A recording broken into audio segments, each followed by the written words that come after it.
eto na. Magandang ano ba ngayon? Saturday. Oh. Saturday, Banat Bay! Ba't ka nagla-live? Dapat nagpapahinga tayo eh. Ito si Basti eh. Basti! I love you. I love you, Basti. You're the man.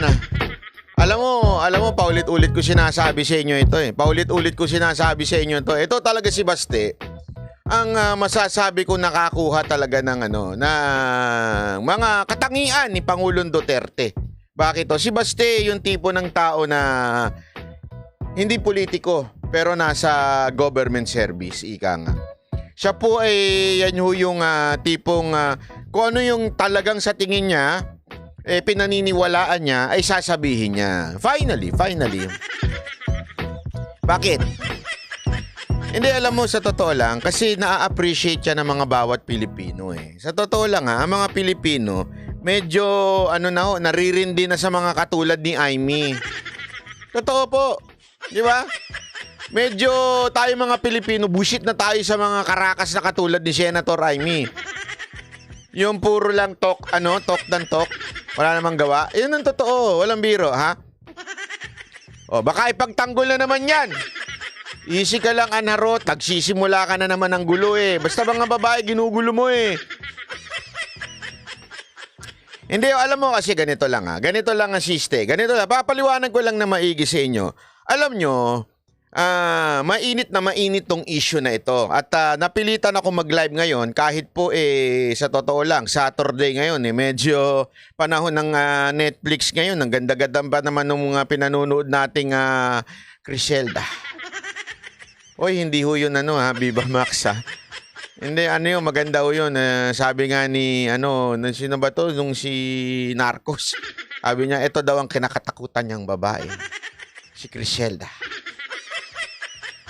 Panoorin niyo sa Netflix yan. Tungkol yan sa mga sa mga narco, dyan sa Miami. Anyway, ito na nga. Alam mo, paulit-ulit kong pinapaliwanag ko sa inyo ito. Pinapaliwanag ko po sa inyo ito na ito hong si Senator Aimee, halatang halata ko na yung galawan nito. Kasi ito yung tipo ng galawan na, alam mo, how do I define Senator Aimee? Senator Aimee is like her mom, si Imelda Marcos. Oo. Ito makinig kayo mabuti. Makinig kayo mabuti dito sa sasabihin ko. Malupit na malupit to. Kung kayo nagsisi, kayo, hindi kami, kayo lang, mga bumotong tatanga-tanga. Kung kayo nagsisi at binoto nyo si Bongbong Marcos, mag-ingat kayo kay Senator Aimee. Si Bongbong Marcos ang tipo ng nadadali siya dahil siya'y mahinang nilalang. Ano ibig sabihin nun? Mabuting tao, kuno, pero siya ho ay sumasama ang gobyerno dahil siya ho ay nakokontrol ng mga taong nasa paligid niya. Yan ho si Bongbong Marcos. If you don't like Bongbong Marcos, dapat ninyong mas hindi magustuhan si Senator Aimee. Si Senator Aimee is another Bongbong Marcos with brains. Mas tuso, ika nga. Mas mahirap po ito. Pag ito ang natungtong sa national government, mas mahirap po itong kalabanin. Bakit to? Kasi mas tuso itong alin na to. Mas ito, mas mana ito sa nanay niya. Kaya nakakatakot. Anong ibig sabihin nun? Simple lang ho. Ito yung taong marunong maglaro sa politika. Di ba? Ang ginagawa niya ngayon, sa panahon na ito, siya ho ang naglilihis ng tunay na issue. Ang issue ay yung PI. Tama. Pero may mas malalim na issue dyan. Ang tunay na mas malalim na issue dyan ay walang iba na pinababayaan ng ating presidente itong mga nasa paligid niyang gumagahasa ng ating gobyerno. Pinababayaan niya yung mga nakapaligid sa kanya. Ang problema, hindi mo pwedeng gawing rason yun. Ika nga ni Atty. Vic sa amin hindi ho siya excuse. Weakness is not an excuse. Di ba ho? Tama ho yun. Weakness is not an excuse. So anong ibig ho sabihin ito? Simple lang. Weak pa ho ito, ganito na gobyerno. Paano pa ho kaya kung maglagay ka ng isang tuso dyan sa loob ng palasyo na may karakas ng mga Marcos? Yan ho si Senator Amy. Paulit-ulit ko na sinasabi yan, nilalaro lang niya mga Duterte. Mr. President, I hope you're listening. Senator Amy is playing with you, your entire family. But thank God, you have a mayor like Baste. You have a son na katulad ni Baste at ni Pulong na hindi na magpapabudol. Ngayon, maaring sinasabi ng iba, ibig mo ba sabihin, Banat Bay, si Vice President Sara Duterte nagpapabudol kay Senator Amy? Bibitinin ko kayo dyan. Commercial! Joke lang. Hindi, bibitinin ko kayo dyan kasi kailangan mo na malaman ng iba, ng mga hindi ho aware sa social media. Nag-post po kasi si Baste ng message. Kung maaalala ninyo, sinabihan ni Baste si President Marcos na mag-resign ka na kung wala kang pagmamahal sa bayan. Galit na galit siya, di ba? As in, nag-trending mo si Baste.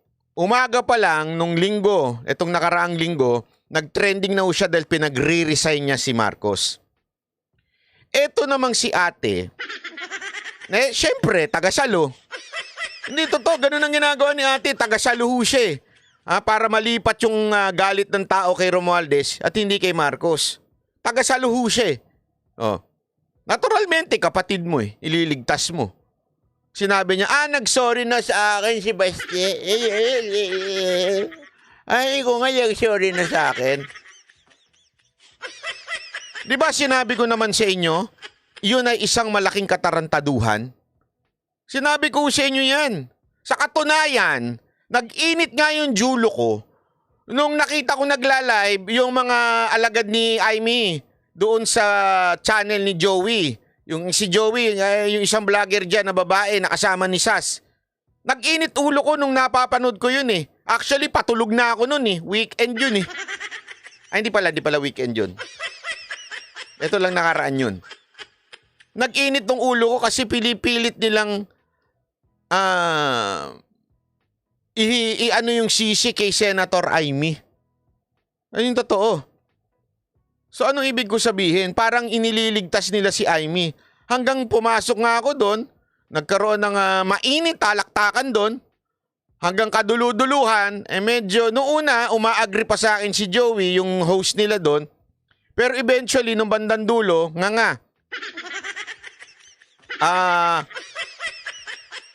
hindi ko po ikaw dinidisrespect vlogger Joey sinasabi ko lang naman talaga yung katotohanan. Bakit nga? Hindi mo kasi alam na pwedeng ipatawag ni Senator Amy yung mga smugglers na pinagpipilitan mong hindi niya trabaho. Hindi niya nga trabaho. Ang problema kasi, daldal siya ng daldal. Paulit-ulit na siya nasabi. Bakit hindi ko sinasabi kasi para sinisingle out ko naman si Senator Amy? Ba't hindi ko sinisingle at siya naman ng daldal? Ang ingay-ingay niya. Sinasabi niya, sa kapatid ko, magalit ka naman. Pero nung may pagkakataon na siya, hindi naman niya ginagawa. Tama, mali. Di ba? Ngayon, eto na naman. Ginagawa niya, pinahihina ni Senator Amy yung mga sinasabi ng mga anak ni Pangulong Duterte. Sabi ko sa inyo, di ba, binubudol kayo, ayaw maniwala. Doon nga sa lintik na Senate hearing tungkol sa PI, ano nangyari? Walang bago doon. Lahat doon alam na natin. Alam na natin si Romualdez ang may pakana. Alam na natin, tuta niya to si Migs Nograles. Alam na ho natin lahat yan eh. Anong bago doon? May nagawa ba? Wala. Tama, mali.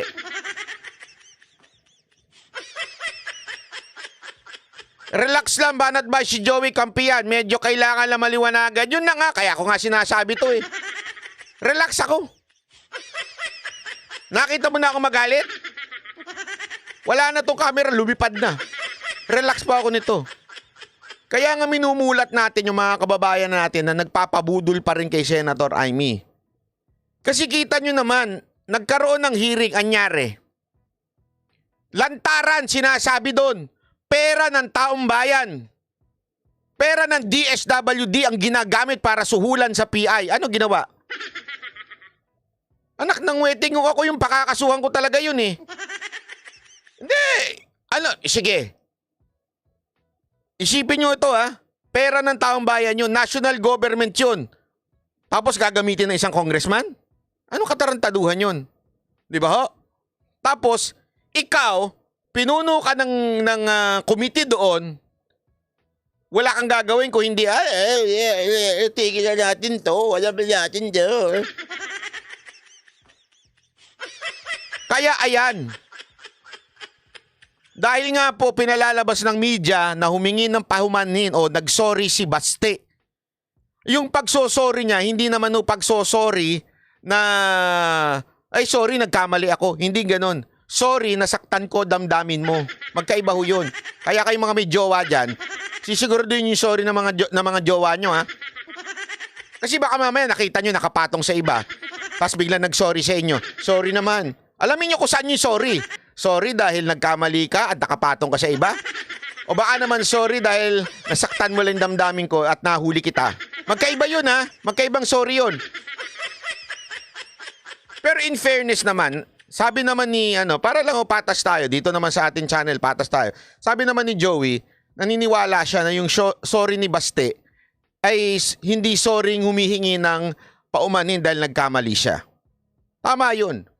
Nagsorry si Baste dahil nasaktan niya on damdamin siguro ni Senator Amy o di kaya ay sorry, I have to say this. Parang ganon. Sorry, I have to say this. Di ba? Ano sabi niya? Madam Amy, linawin ko lang kasi ginagamit mo na sa drama mo yan dyan sa media.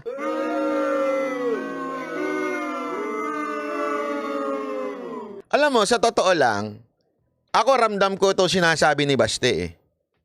Ramdam ko to. Sigurado ako nabuisit siya.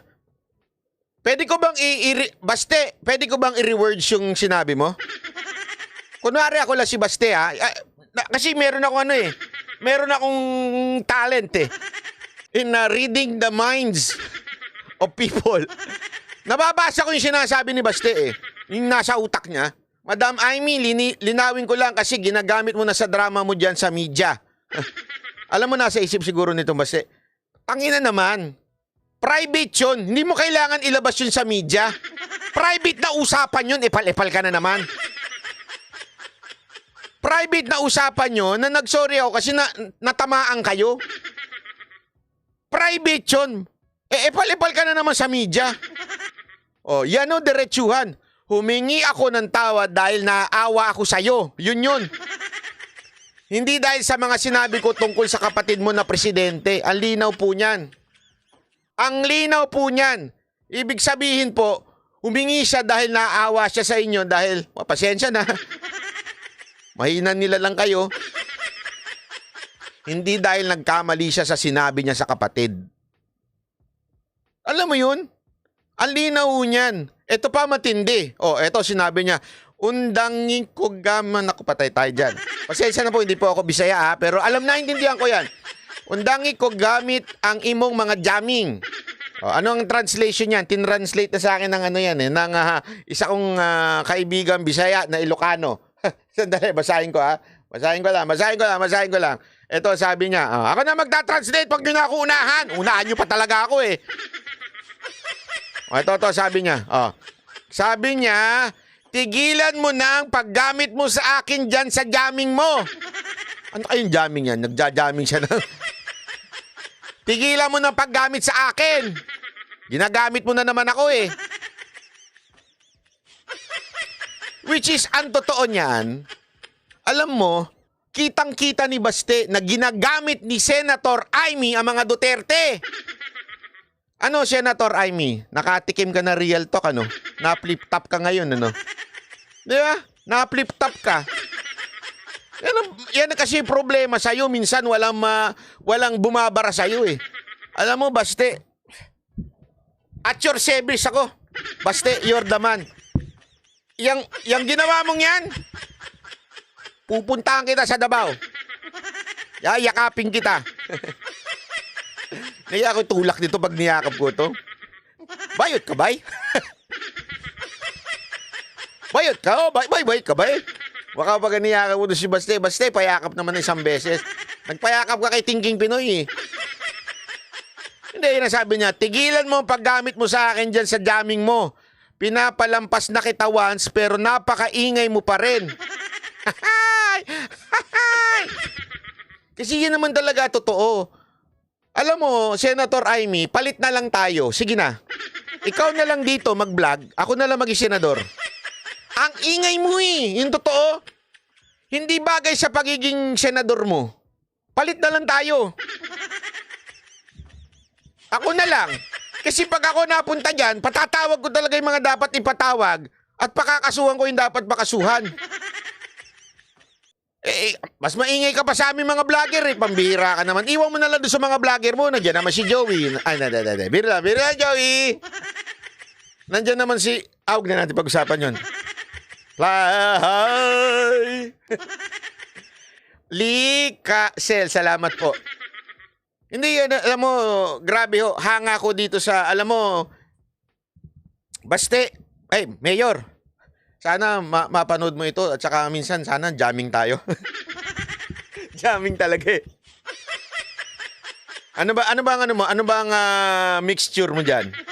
Ano bang ano mo diyan, ang chemical mo? I mean, yung inumin ang usapan dito, inumin.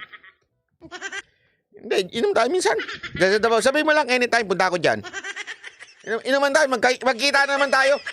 Kung meron man nanonood dito na kaibigan ni Mayor Baste, mawalang galang na po, baka pwedeng Hindi, gusto ko makausap to maman to. Napaka, ang ganda ng puso. Alam mo kasi, Mayor Baste, kung hindi mo natatanong, siguro, nakailang beses na rin po akong nakasama ko inyong Pangulo, ang inyong tatay. Maging sa eleksyon noong 2015-16, talaga hong lahat ho ng campaign ng iyong tatay, ang Mocha Girls na hinahawakan kong artist, nakasama ho namin siya. Kaya nga ho, kabisado ko ho yung damdamin ni Pangulong Duterte. Yung speech niya, pwede ko na nga ulitin, eh. Nung eleksyon, ha. Kasi nga po, alam mo yun, ramdam ko yung puso ng ama mo. Yung ama mo talaga mahal na mahal niya bayan. Hindi ho perpekto yung ama niyo. Wala namang perpektong presidente. Pero kitang-kita mo yung sincerity ng puso niya na talagang pagmamahal sa bayan. Yung sakto lang, 'di ba? Hindi man perpekto pero comfort for every Filipino. Yun, eh. At alam mo, nakikita ko sa inyo yun. Pati yung pagiging prangka.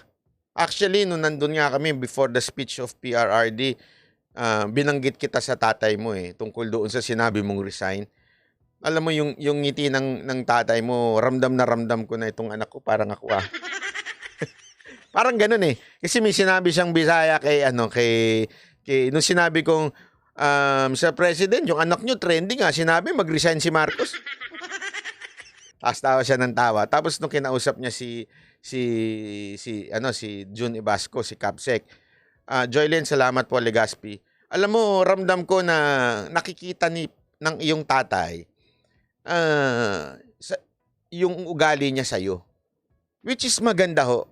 Kasi yan ang minahal ng taong bayan sa ama mo.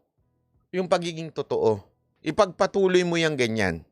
Ipagpatuloy mo yung ganyan mong pagmamahal sa bayan at malayo ang mararating mo. Not because may pangarap ka. No, I know wala kang pangarap. As a matter of fact, sinabi nga ng mo, ayaw na nga ninyo na talagang nagiging sa politika. Si Inday lang talaga yung merong dugong politiko, eh. Pero ikaw, totoo kang tao, eh. Totoo kang tao. And we need more people like you. That's true. Kasi alam mo, puno na ho kami ng lalo na dito sa Luzon, punong-puno na kami ng mga pulpol na hipokritong mga politiko. Yung ang bait-bait pagkakausap pero pagkaharap, mga hindot. Totoo.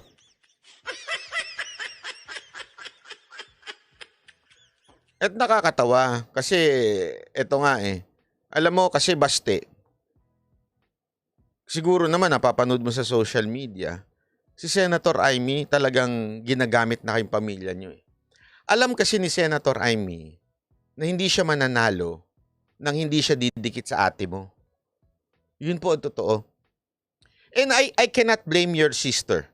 Ako ito mga kapatid, mga kaibigan let us not blame BP Sara for staying in the side of Marcos. I understand. Kasi hindi magandang tignan. Alam ko marami sa inyo medyo na-disappoint doon sa statement ni BP Sara Duterte.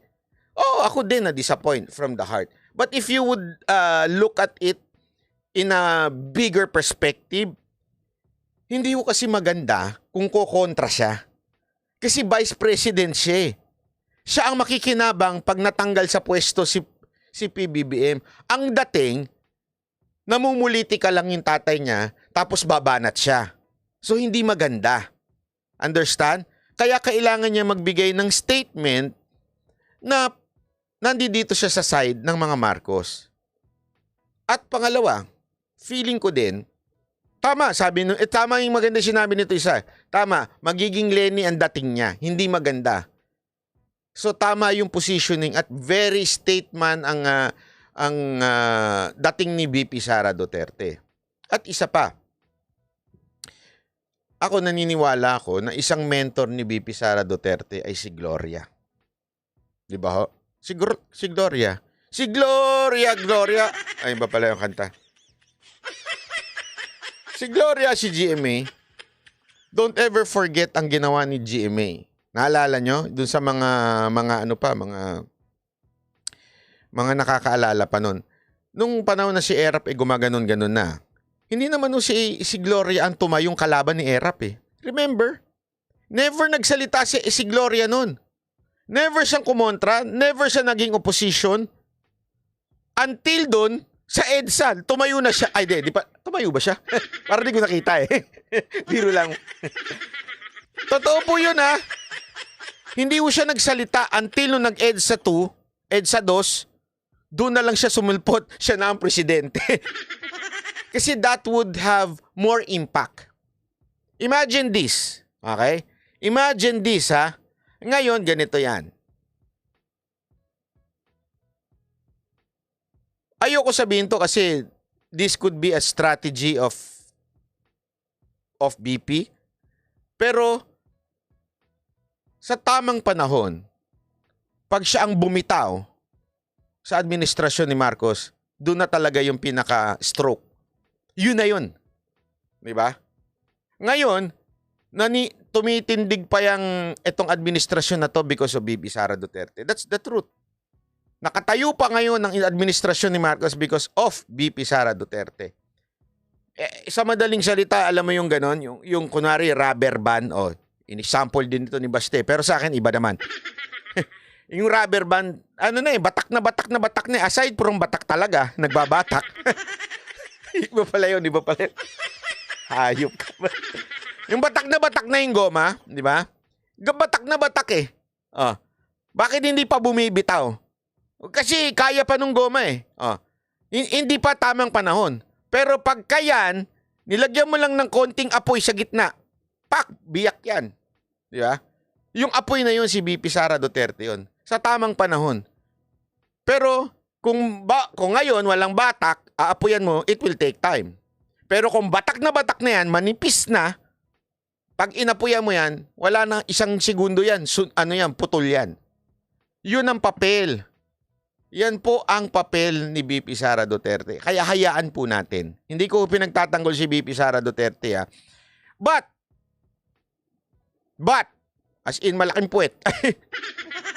Iba pala yun.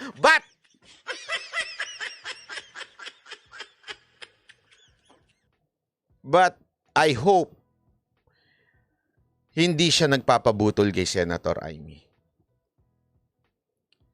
Kasi, Madam BP Sara Duterte, I hope you learn your lesson well. I know you're still in the side of Marcos because hindi magandang tignan kung kayo lalaban. But I hope you've learned your lesson well na nabudol kayo sa unity. Kasi Madam BP, huwag niyong kakalimutan. This is with all the, alam ko I cannot, hindi naman ako pwedeng magsalita kay BP Sara, alam ko matalino siya. Pero, don't ever forget si former ES, Vic Rodriguez. Kasi kung yung tao na yun, na talagang ganun, hanggang kaduluduluhan, hindi niya binabanatan si Marcos. It's because meron siyang meron siyang paninindigan. Remember, he is not just a friend of BBM. He is the lawyer of BBM. Kaya nga sinabi niya sa akin, sa simula sa amin, pasensya ka na, tinanong niya sa amin, sinabi niya sa amin nung nag-interview namin, pasensya na if there are things na I cannot answer because I still treasure the parang client's privacy. Sabihin kasi kliyente ko yan dati. So kahit ba hindi na kami magkasama niyan ngayon, yung client privilege na hindi malaman ng sikreto, hindi niya pwedeng sabihin. Or else, bilang abogado, madidiscredit siya na humawak. Wala naman daw siyang pangarap talagang tumakbo. Pero madidiscredit siya pagka sinabi niya yung mga pinag-usapan nila ni BBM nung kliyente niya, si BBM bilang lawyer. Pero alam nyo, ito nga BP Sara si Attorney Vic ang lumaban nung iniwan si Bongbong Marcos ng lahat ng tao, si Attorney Vic lang ang natira sa tabi niya. Sabi niya nga kaya nga siya hindi nga siya naniniwala doon sa doon sa part na dinaya. Or hindi pala dinaya, hindi siya naniniwala doon kasi may mga nagsasabing hindi daw talaga nanalo si BBM. Hindi siya papayag doon kasi pinaghirapan daw talaga nila 'yon. Ibig sabihin lang po, anong sinasabi niya? Simple lang. Ganun talaga sila ni BBM. And yet, imagine this, nilaglag siya. Yung relationship nila, yung usapan nga daw nila, hindi parang presidente. Pag nag-usap sila, parang magbarkada lang na nagiinuman. Pero, pag sinabi daw ni Bongbong Marcos, ito gusto niya, sinusunod niya kasi ginagalang niya yung presidente. Pero in terms of relationship, very close sila. Alam mo, Madam BP, I think, hindi naman sana nga pero mukhang mas close naman siguro si Attorney Vic noon kay Marcos kesa sa inyo po. It's obviously, ma'am, ginamit po kayo ni Marcos para manalo siya. Yun po ang totoo. Huwag na ho nating pagbalibaligta rin. Kung wala kayo, hindi mananalo yung Marcos na yan. So ano ang problema ngayon? I hope natutunan nyo na po yung lesson. Na ngayon, nilalaglag kayo at ang inyong entire family. Kung talagang nirerespeto kayo, hindi dapat ganyan ang ginagawa sa buong pamilya nyo. Kita nyo naman yung paglaglag. Not only your family, ma'am, even your supporters. I think you know this more than anything else. All the supporters of PRRD and you are being persecuted right now. As in, even yung mga general na mantakin nyo, hindi ho ba pambababoy yun? Ako nasaktan para do sa general Hindi, totoo Ako nasaktan do sa general na tinanggal. Pagkatapos mo nang i-appoint, naka-appoint na, nandun na papel, biglang binawi. Ako nasaktan doon. Bakit? Dahil taga Davao? Dahil nagsilbi sa Davao? Biglang binawi after the speech of PRRD? Ano to? Ma'am, pinipersecute ho, binabastos ho lahat, pati mga followers ninyo, pati mga ninyo. I hope you've learned your lesson well. It's time to listen to your father. I'm sorry to say with all humility, pero yan ang talagang damdamin ko I hope you listen to your father. And I hope someday, hindi na maulit yung pambubudol sa inyo ng kapatid naman. Kasi it's pretty obvious, etong si Senator Amy ginagamit ka para para si Senator Amy ay may mahalal. Nung sinabi ko nga kay Joey na may angat, hindi niya maintindihan yung sabi na may angat. Joey, simple lang to. Ano sa tingin mo pangarap ni Senator Amy? Manatiling senador? That's bullshit. That's bullshit. Para daw hindi maangat, ganyan-ganyan, hindi daw pa nila maintindihan. Ano ba yung angat-angat? Ano ba pangarap ni Amy? Ano yan? Nandyan lang yan? Babalik sa lugar nila? No. Ma, may pangarap yan. May pangarap po yan. Kaya pumoporma na po yan. I hope nakikita nyo po. Bakit to? Ma'am, BP, with all the respect, nakita nga ho ng kapatid ninyo na si Baste. Nakita ng kapatid ninyo nang nagdadrama, puro daldal, puro talita, umeepal, napakaingay. Yun nga yung term niya, napakaingay. Ibig sabihin, may purpose. Re-electionist May purpose. I'm not saying tatakbo siyang vice president sa 2025. Hindi sa 2028, siyempre. Or, maybe president. We do not know. Kasi baka mamaya, sakay lang siya ng sakay. Hindi natin alam, ma'am. Alam nyo, madam, BP, tuso to si Amy. Hindi natin alam, baka may kinalaman siya sa pagbanat sa inyo Kasi, eto lang just think of this, people in the house. Are you there? Are you there, people in the house? Ay, 3,000 na pala tayo nanonood. Ay, kayo nanonood. Ito lang simple. Sino ang maingay sa 2028 na tatakbong presidente? Alam naman natin yan. Si Tulfo o si BP Sara. Yung iba, medyo malayo-layo na. Ang pinakamalayo si Romualdez. Di ba ho? Si Romualdez sa layo-layo. Sobrang layo. As in, sobrang layo. Munti ka nang mag-freeze. Bakit? Zero na 0 degrees na siya Di ba? Anong punto ko dito? Malabo to si Romualdez. Baka mamaya, decoy lang to.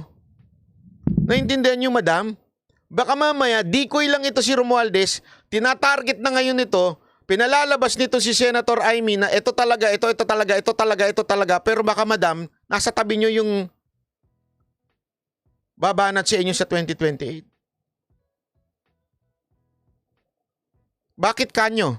Paano niya kayo babanatan? Aalis ba sa tabi nyo? Lalabanan kayo? Kukontrahin kayo? No! Baka pinahihina niya kayo. Nakikikuntsaba siya sa iba, pero kunwari hindi siya kakampi. Pero pinahihina niya kayo para eventually you would consider not running and supporting Senator Amy as president. That's possible. I'm not saying that would happen. Siyempre, depende yan Lahat naman depende. Depende sa takbo ng panahon. Pero isipin nyo to what if ginagawa lang nito ni Senator Amy na ang target si Romualdez, tapos si Romualdez naman banat ng banat, bira ng bira kay BP Duterte, kasi nakita naman natin may yung banat na confidential fund si BP Duterte, it's very, very masasabi mong may kurot Sa survey ng ratings ni VP Sara, medyo kumurot ng konti. And that kurot is medyo medyo success sa kanila yun. Kung arawin ka until 2028, Madam VP Sara, baka mamaya bumaba ka ng konti. At pagbaba ng konti, bulahin ka nito ni Senator Amy. I'm not saying na magpapabola kayo, pero pwede kang i-persuade through your friends na mahina ka na, ako na lang para tuloy-tuloy. Posible yun. Kasi sa galawan niyang yan, halatang halata, madam. Kuhang-kuha niya ang ugali ng nanay niya. Halatang halata po. Kasi ako you may call me a liar, you may call me pero ma'am, ultimong post ng kapatid niyo na si Baste, nakita niya Yung drama sa media, yung pag-iingay, Nakita niya eh. Yung panggagamit sa kanya, nakita niya. Sana po, Madam VP, you would also see that. Hindi ko sinabing magbigay kayo ng statement kay Senator Amy. That's not my point. Pero just be aware. Sabi nga sa buhay, lalong-lalo na sa politika, trust no one. Bakit po? Sa politika, yung dati mong kaibigan, kalaban mo na rin eventually. Yung kalaban mo, maaaring kaibigan mo, pero mas malaki yung chances yung mga kaibigan nyo magiging kalaban nyo in the future. So I just hope, Miss Vice President Sara Duterte, you would somehow consider what I'm saying. Ako po, supporter ako ng ano, hindi ho yan maki-question ng kahit sino man. Supporter po ako ng tatay ninyo. And now, masasabi kong I support pati ho itong galaw ho ni Baste. Kasi ho, nakakabilib ho. Bibihira na ho yung nagaganito ng galaw. Yung, alam niyo yun, yung kahit may consequence, sasabihin mo pa rin. Kasi nga hindi namumuliti ka. Yung nagsasabi lang ng totoo. Ganun ho yung tatay ninyo eh. Si Pangulong Duterte, ganun na ganun eh. Si Pangulong Duterte ang tipo ng taong he would say it even if you don't like it. Even if ano ang resulta, he would say it. Sa madaling salita, totoong tao, wala akong pakialam. Naalala ko yan, kwento nila yan dati. Kwento ito ng mga nasa campaign noong 2016. Mga involved na tao sa campaign. Alam nyo ba na, di ba, naging issue na yung humahalik-halik si Pangulong Duterte sa babae o yung pagiging babaero niya. Sinabihan na nila si Pangulong Duterte, Mr. President, wag na kayong sa babae. Iwas-iwasan nyo na po ng konti yung mga babae. Bawas-bawasan po natin kasi yan ang ginagamit ng kalaban. Sinabihan si Pangulong Duterte yan. Alam mo ginawa ni Pangulong Duterte after that sinabihan? Alala ko pa tong kwento na ito galing sa mga campaign managers na nakatabi kay Pangulong Duterte. After sinabihan si Pangulong Duterte, ano mo ginawa niya? Kinandong niya yung babae. Tapos, hinalikan niya ng todo-todo. Yun ang totoo. Alam mo, kakaiba, unpredictable. Alam mo yung campaign manager, napakamot na lang talaga eh. Bira, oo. Kasi nga, sinasabi ko bang okay yun? Sinasabi, hindi. Nagpapakatotoo si Pangulong Duterte kasi at that time, parang tanggapin nyo ako ng ganito o wag na. Ito ko eh. Diba? So tanggapin nyo. Kung ayaw nyo, di wag. Basta ako, ito ang pinaglalaban ko, bansa. Ngayon, sa babae, ganito. Pero hanggang dito lang to. Which is totoo naman, hanggang dun lang. Oh. So anong ibig ko lang sabihin? Sinasabi ko ba na dapat maging babaero? Hindi yun. Ang punto dito, it's being true.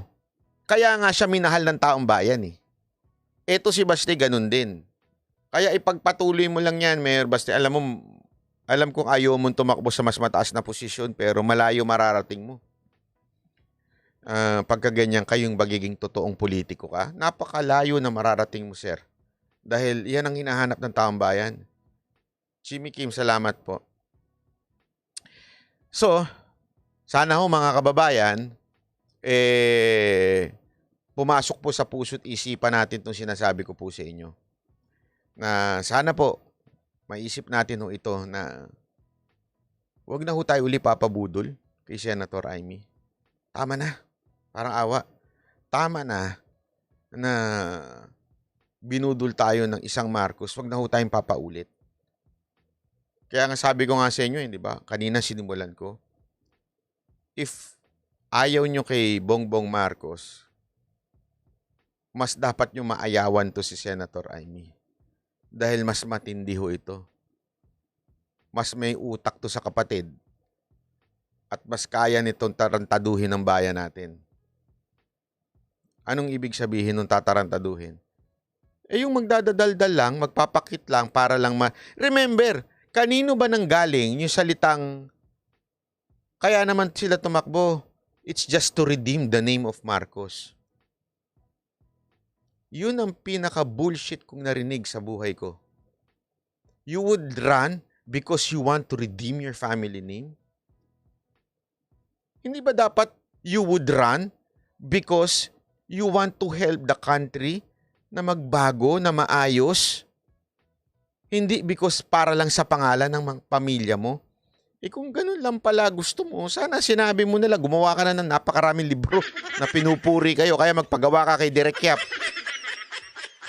Direk Daryl, gawa mo na lang na maraming pelikula si Aimee nang siya ang bida.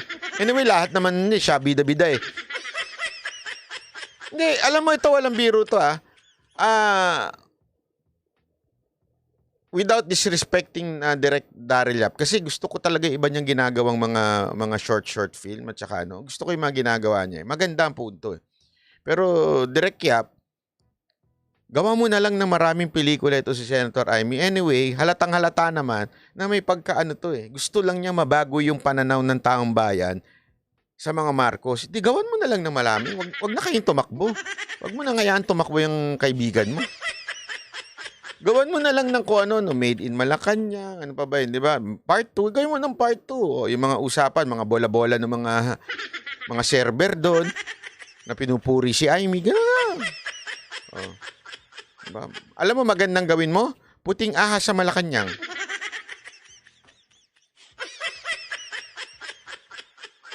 Pangit parang pakinggan yun. Parang pang ano yun Pang Viva Max yun Puting ahas sa Malacanang. Tapos pagpasok niya, may nagbabanatan na kagad, Diba? O kaya yan, tama to si Bryce. Sabi niya, gawan mo na lang ng Netflix series. Yan naman ang gusto niya, bida-bida eh. Diba? Gusto niya na magpaka-drama-drama dyan. O di gawin niya lang yan.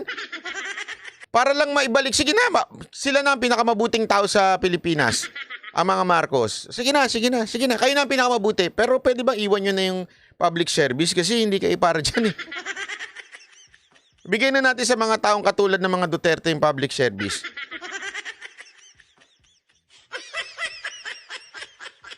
Yung sa inyo, pelikula na lang ang gawin para tapos na usapan. Ha? Okay lang po ba, Direk Daryl Yap? Paki ano naman po itong mensahe ko kay Direk Daryl Yap. Direk! Gaya may ako artista. Gusto ko may may love scene ako. Ang sagwa nun, Sugar daddy ko. Ang papel ko doon sa pelikula, sugar daddy ko. Sige na, pangarap ko yun sa pelikula maging sugar daddy. Tapos pwede ba mamili ng love team? Ay, nako. Joke lang. Ay, maraming salamat po sa inyo lahat. Ako po si Banat Bay. Kita-kits ulit tayo. Monday. Pambira naman kayo. Araw-araw na lang. Monday ha. Magkita-kita ho tayo. Maraming salamat po. Paki-share po itong breaking news para umalaman ng iba at walang mabudol na uli kay Senator Aimee. Kasi pag nagpabudol pa rin kayo, ano to, araw-araw tanga? Huwag naman araw-araw tanga. Mga once in a month, ganun, pwede. Pero yung araw-araw, huwag naman. Sama naman nun. Okay? Maraming salamat po.